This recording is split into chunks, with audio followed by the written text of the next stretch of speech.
सबसे जरूरी बात यह है कि यहाँ ये आराम से बिना किसी डर के रह सकते हैं।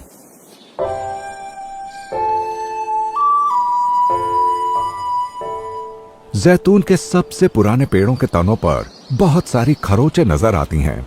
यहाँ के हर कोने कोने का इस्तेमाल स्थानीय जानवर करते हैं। तनों में बने बिलों में खरगोश रहते हैं और उनके बच्चे भी इसी में पैदा होते हैं। अभी अभी पैदा हुए खरगोश के ये बच्चे कुछ देख नहीं पाते, ना ही सुन पाते हैं, पर इसके बावजूद इन्हें अपनी मां के आने का पता चल जाता है और ये दूध पीने को बेचैन हो जाते हैं। शुरुआत में मां इन्हें दिन में एक बार अपना बहुत ही पोषक दूध पिलाती है। जब ये 4 महीने से ऊपर के होते हैं तो बच्चे पैदा करने लायक हो जाते हैं। इस इकोसिस्टम में यह सिलसिला लगातार चलता रहता है। लेकिन खरगोश अकेले जानवर नहीं हैं जो जैतून के इन पेड़ों का फायदा उठाते हैं। बहुत सारे ऐसे पक्षी हैं जो इन पेड़ों पर अपना घोंसला बनाते हैं, जैसे कि ये हुपोस आसपास मौजूद कीड़ों को पकड़ते हैं ताकि अपने बच्चों का पेट भर सकें।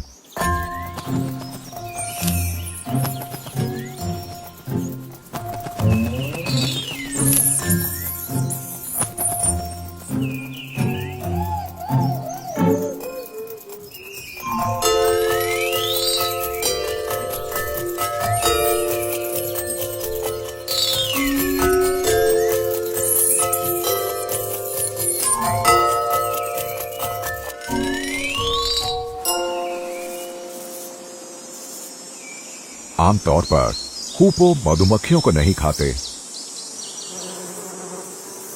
वो अपना छत्ता पेड़ों के काफी अंदर बनाती हैं और जैतून के पेड़ में इस तरह की गुंजाइश बहुत होती है। जैतून के इस जंगल में फूलों की भरमार है, इसलिए मधुमक्खियां यहां बहुत सारा पराग और रस जमा कर पाती हैं।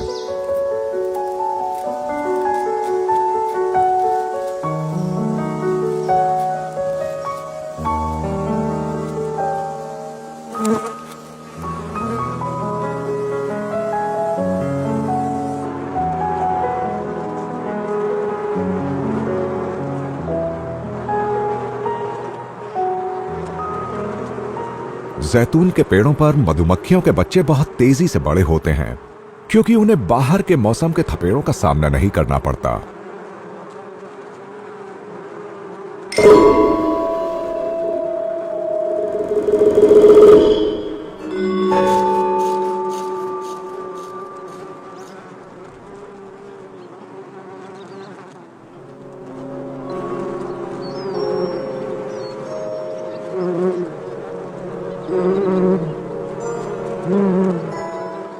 अपने हरे भरे रूप को कायम रखकर जैतून के ये पेड़ जीवों के लिए एक आरामदायक घर बन जाते हैं। गर्मियों में ये ठंडे रहते हैं और सर्दियों में ये ठंड और हवा से बचाते हैं। इस पेड़ की छाया उन झाड़ियों को बचाती है जो इसके तने के आसपास उगती हैं और जिन्हें खरगोश और कुतरने वाले दूसरे जीव खाते हैं।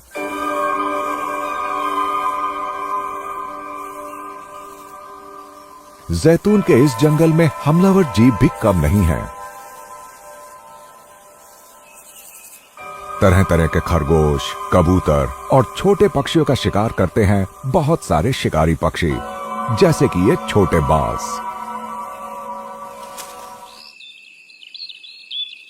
इस कॉमन केस्ट्रल का आज का दिन शानदार रहा है।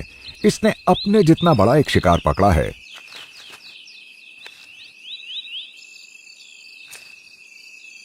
इस कबूतर से जितना गोश्त मिलेगा उससे इस केस्ट्रल को शिकार के बाद अपनी ताकत वापस लाने का मौका मिलेगा। इसके बाद वो अपने चूजों का भी पेट भर सकता है। आमतौर पर इसके घोंसले में 4-5 भूखे चूजे इसका इंतजार कर रहे होते हैं। जैतून के पेड़ के नीचे ये बिच्छू मुसीबत में है। ये चींटियां खूंखार तरीके से अपने इलाके और अपने घोंसले की हिफाजत कर रही हैं और इस बिच्छू को खदेड़ने के लिए हर तरीका आजमा रही हैं।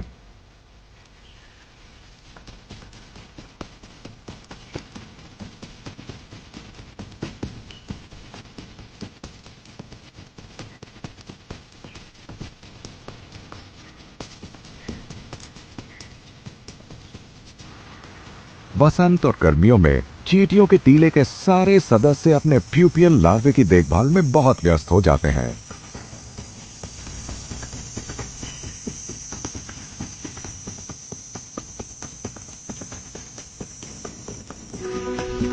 ये इनकी नई पीढ़ी है, लेकिन दिक्कत यह है कि ये दूसरे कई जीवों के लिए लजीज खाना बन जाती हैं। वेस्टर्न थ्री टोड स्किंक जैतून के इस जंगल के नम हिस्सों में ज्यादा पाया जाता है। वो चींटियों के टीले पर आ चुका है और उनके लार्वा और प्यूपा की जमकर दावत उड़ा रहा है।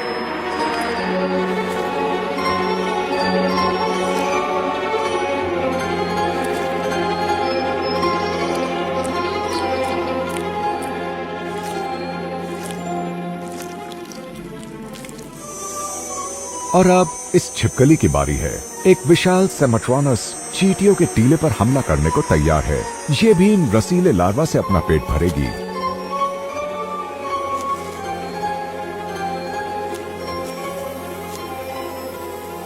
भूमध्य सागरीय इलाके की ये छोटी सी छिपकली कमाल की शिकारी है।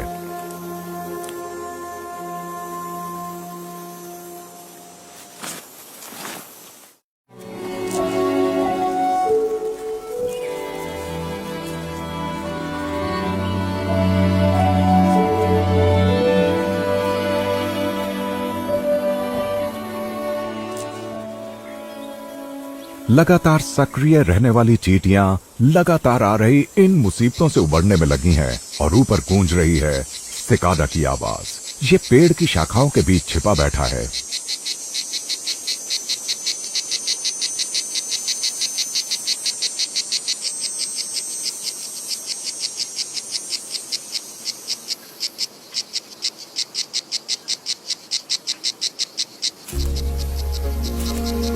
गर्मियों में प्रजनन के मौसम के बाद जैतून के इस जंगल में वो जीव भी चले आते हैं जो यहाँ बसंत में नहीं आते।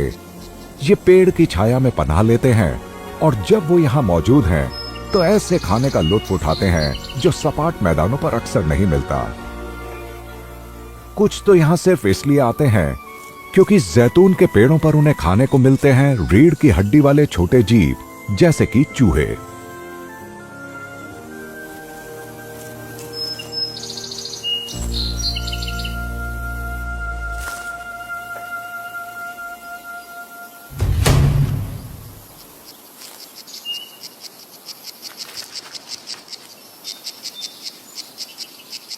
जैतून के इस जंगल के उस हिस्से में जहां शिकारी ज्यादा नहीं आते, जीवों की तादाद खूब बढ़ जाती है और नेवले को ऐसे इलाके बहुत पसंद है क्योंकि यहां चूहे, सांप और दूसरे छोटे जीव बहुत मिलते हैं और ये सब नेवले का शिकार हैं। एक तो इसकी सुनने, देखने और सूंघने की कमाल की काबिलियत, दूसरा इसकी चुस्ती फुर्ती और फिर इसके बहुत नुकीले दांत। यह कोई नहीं बच सकता।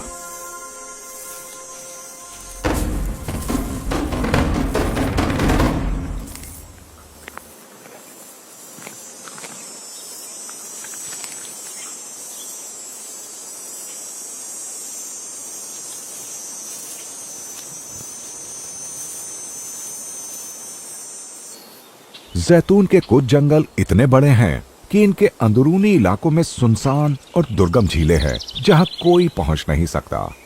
ऐसी ही एक झील है एंडलुसिया की ये झील, जो एकदम खत्म होने की कगार पर पहुंच गए एक जीव का आखिरी ठिकाना है, व्हाइट हेडेड डक। एक समय ऐसा था जब जंगल में इनकी तादाद मुश्किल से 1 दर्जन रह गई थी। जैतून के इस विशाल जंगल में अलग थलग जैतून के पेड़ों के इस सुरक्षित इलाके में धीरे धीरे इनकी तादाद बढ़ती चली गई और आखिरकार ये खतरे में पड़ी प्रजाति की लिस्ट से बाहर आ गए। पतझड़ आने से जैतून का ये जंगल थोड़ा सा बदल जाता है और व्हाइट हेडेड डक के लिए हालात बदल जाते हैं। पर इन पेड़ों के जैतून के बेमिसाल फल अब पकने लगते हैं।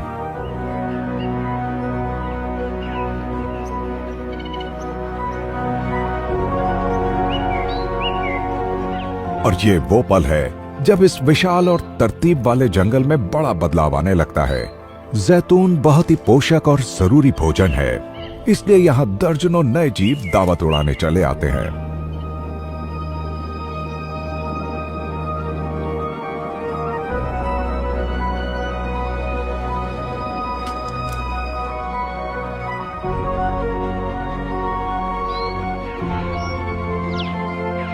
एक बार फिर ग्रेट बस्टर्ड ने जैतून के पेड़ों पर डेरा डाल दिया है और पेड़ से गिरे फल की तलाश में भटक रहे हैं।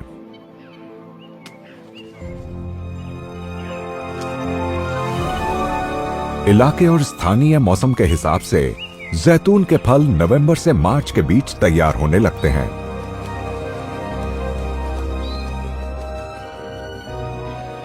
पतझड़ के इस मौसम में जैतून के इस जंगल में बड़ी तादाद में प्रवासी पक्षी चले आते हैं।